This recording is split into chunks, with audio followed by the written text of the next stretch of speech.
دنوں تک روئے. اللہ کرے امتی بھی کبھی کبھی حضور کی یاد میں روئے. ایک تو یہ ہماری محفلیں ہیں نا جن میں مجبور کر دیتا ہے خطیب واعظ نعت خواں، تو مجبوراً بھی سبحان اللہ کہنی پڑتی ہے. کاش کبھی گھر میں بیٹھے بیٹھے بھی دل کرے اور ہم کسی نعت خواں کے دروازے پہ اسپیشل جا کے دستک دیں اور اسے کہیں دل بڑا پریشان ہے، مدینے والے کی کوئی نعت تو سنا. کبھی ایسا بھی ہونا کہ گھر میں پیسے نہ ملنے پہ تو ٹینشن ہوتی ہے، اور کوئی مقدمہ آ جائے تو پریشانی ہوتی ہے، لڑائی ہو جائے تو ہوتی ہے. کبھی یوں بھی تو ہونا رات کو ابا جی رو رہے ہوں بستر پہ اور بڑا رو رہے ہوں اور تڑپ کے رو رہے ہوں، بچے آ کے اماں سے پوچھیں کیا مسئلہ ہے ہمارے ابا کو، کوئی پریشانی ہے، کوئی ڈاکٹر کو بلائیں، کوئی دکھ ہے. اماں کہتی ہے جاؤ تمہارے والی بات نہیں. بچے اصرار کر کے کہتے ہیں نہیں اماں بتا تو صحیح مسئلہ کیا ہے.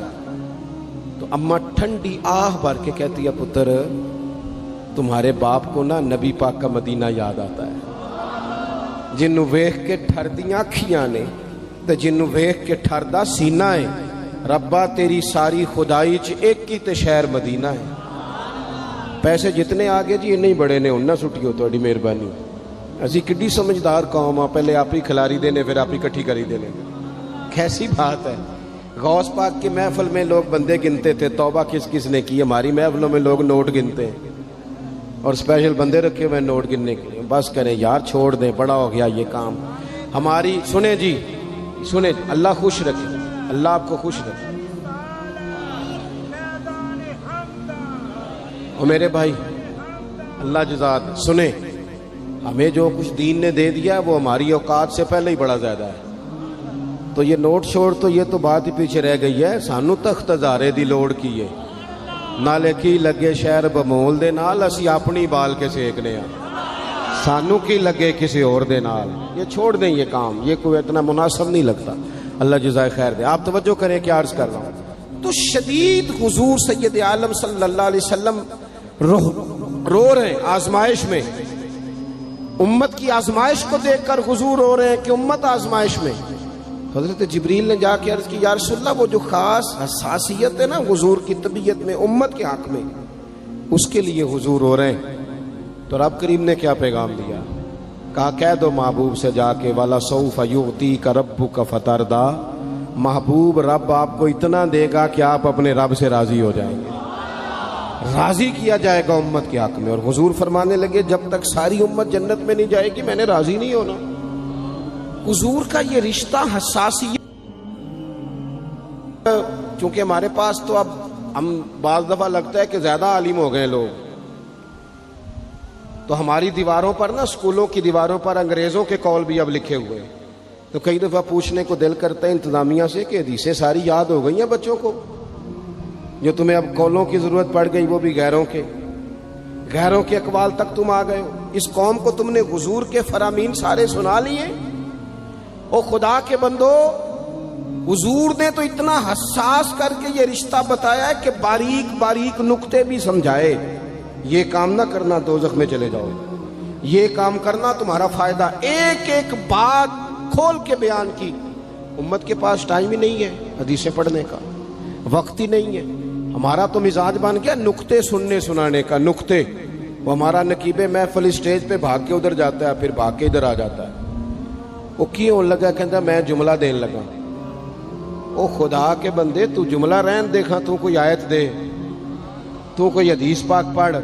اور پھر وہ بعض اوقات میں تو چونکہ کمزور سا بندہ ہوں تو وہ جب 50 کو دفعہ کہتے ہیں نا تیار ہو جو جملہ دین لگا، تو ایسے لگتا ہے جملہ نہیں آئے گا کوئی ایٹم بم بھی آئے گا. بھائی تو دے دے جو تو نے دینا. اتنا پریشان تو کس بات کا ہو گیا؟ اور پھر سارے کہہ رہے ہیں جتنے آئے نقیب نعت خواں خطیب سب کہہ رہے ہیں سارا قرآن حضور کی تعریف ہے. تو پھر پڑھنا چاہ رہا ہے تو بھی تو پڑھ کوئی بھی نہیں رہا، کہی جا رہا ہے.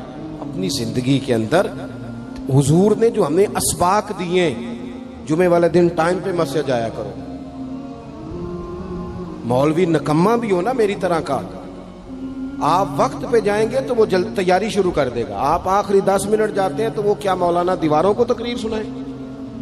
تیاری کریں، حضور کے فرامین سنیں.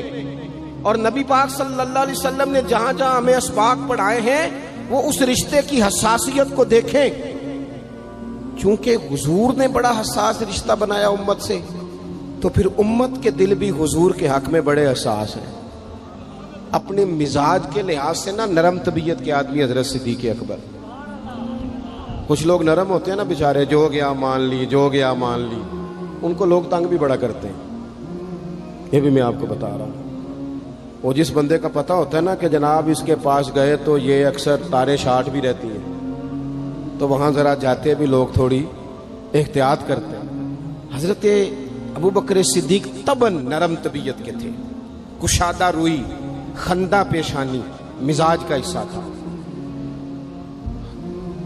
وہ دیر تک صبر کرنے کے عادی تھے، لیکن ایک دن ان کے والد آئے جناب ابو قحافہ رضی اللہ تعالیٰ عنہ، بعد میں انہوں نے کلمہ پڑھا۔ وہ ایک دن حضور کی بارگاہ میں شکایت لے کے آئے۔ اب کسی اس بندے کی شکایت آ جائے نا جس کی توقع نہ ہو، جس سے توقع نہ ہو۔ کسی نے کہا تھا نا کہ تجھ سے شکوہ نہیں بے وفائی کا، پر تجھ سے امید بے تحاشا تھی۔ تیرے اوپر امیدیں بڑی تھیں، تو نے یہ جو کام کیا نا یہ تھوڑا عجیب لگا ہے، تجھے نہیں کرنا چاہیے تھا۔ کوئی اور کر دیتا تو چلو بات اتنی سخت نہیں تھی، تجھے نہیں کرنی چاہیے تھی، تیری بنتی نہیں تھی۔ حضرت صدیق اکبر طبی طور پر نرم آدمی، لیکن ان کے والد آئے حضور کی بارگاہ میں، اور بزرگ ہیں اور نابینا ہیں اور لاٹھی تھامے ہو، اور انہوں نے بڑی عجیب بات کی، کہا یا رسول اللہ حد ہو گئی، آج تو ابو بکر صدیق نے مجھے تھپڑ مارا ہے، تھپڑ مارا۔ یہ ابھی وہ مسلمان نہیں تھے، شکایت آئی، کریم محبوب علیہ السلام کے گرد جتنے لوگ کھڑے تھے محو حیرت ہو گئے کہ ابو بکر صدیق یہ کام کریں گے۔ حضور نے فرمایا بلاؤ نا جناب صدیق کو، حاضر بارگاہ ہو گئے، ہاتھ باندھے، نظر جھکائی ہے۔ حضور نے فرمایا ابو بکر لوگوں کو تو یقین ہی نہیں آ رہا، تم نے تھپڑ مارا باپ کو؟ خاموش کھڑے، خاموش۔ کریم نے فرمایا ابو بکر سن رہے ہو میں نے کیا کہا، باپ کو مارا ہے؟ چپ کھڑے۔ تیسری دفعہ حضور نے فرمایا بولتے کیوں نہیں؟ انہوں نے نا گردن اٹھائی، آنسو ٹپ ٹپ داڑھی پہ گر رہے، رو کے عرض کرنے لگے یا رسول اللہ باپ سے کہیں خنجر لے کے میرا گلا کاٹ دے، میں سی نہیں کروں گا، پر اس نے نا آج آپ کے بارے میں بات کی ہے، آپ کی شان اقدس کے بارے میں کچا جملہ بولا ہے، آپ کے بارے میں کمزور بات کی ہے۔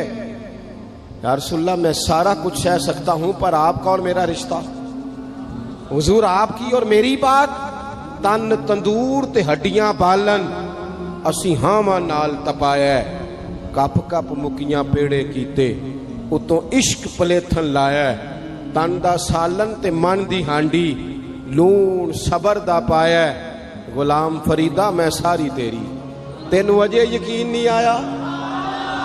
فرمانے لگے، عرض کرنے لگے یا رسول اللہ صلی اللہ علیہ وسلم انہوں نے آپ کے بارے میں بات کی ہے، شکر کرے میرے ہاتھ میں تلوار نہیں تھی، ورنہ میں باپ کا سر کاٹ دیتا، اس لیے کہ ہر چیز برداشت ہے، محبوب کی شان کے بارے میں کوئی بات کرے یہ امت کو برداشت نہیں ہوتی، ہم یہ کیسے قبول کریں، کیسے اس بات کو قبول کریں؟